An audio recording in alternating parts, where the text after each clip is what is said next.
I used to think apartment walls were too thin. You hear everything.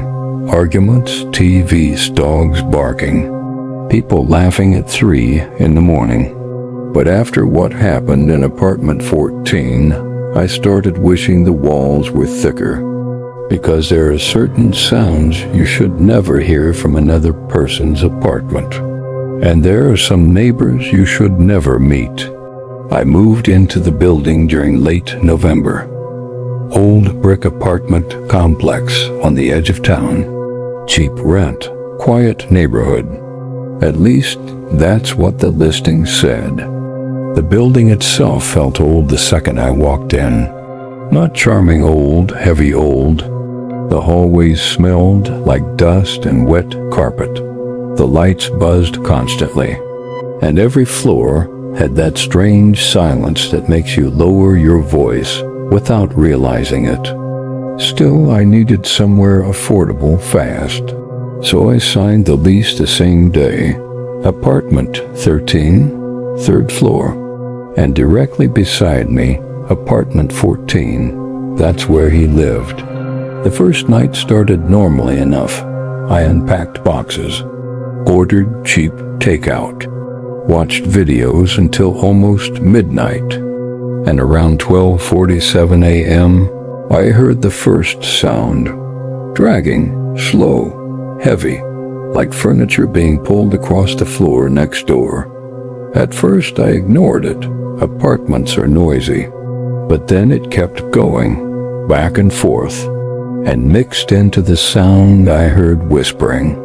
Very low, too muffled to understand. I remember putting my ear against the wall. The whispers stopped instantly, complete silence. Then 3 slow knocks hit the wall from the other side. Knock, knock, knock. I froze, because there was no way he should have known I was listening. I didn't actually see my neighbor until almost a week later. It happened around 2 a.m. I saw apartment 14's door slightly open, revealed darkness inside.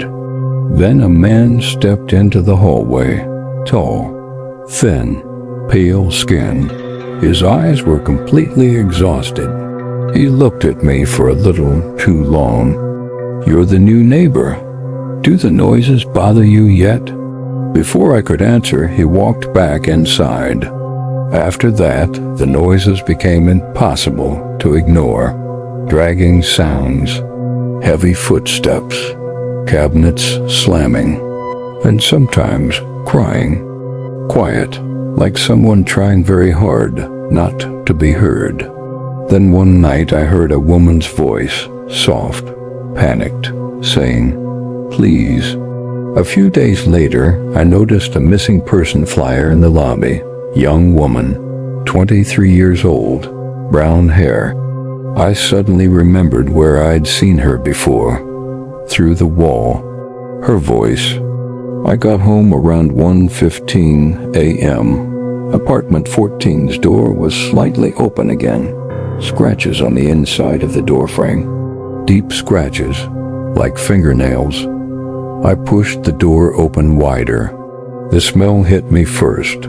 Rot, mold, metallic. The apartment was dark.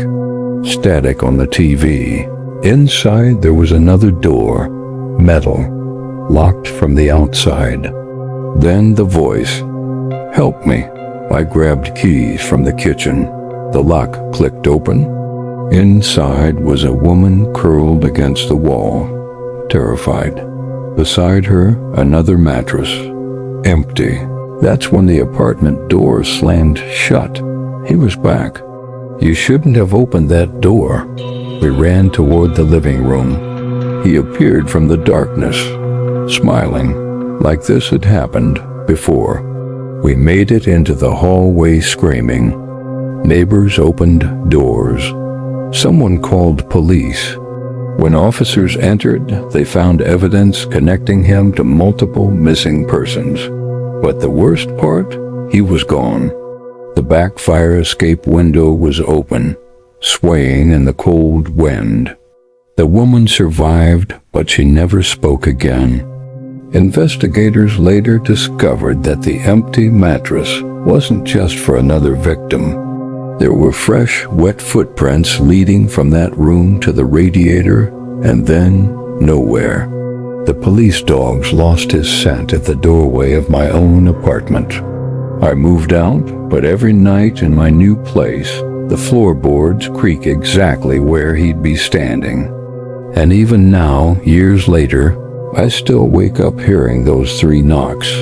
Knock, knock, knock, because as the shadows move in the corner of my eye, I don't just wonder if he left the building. I wonder if he ever actually left me. I think I just heard the walls rattle.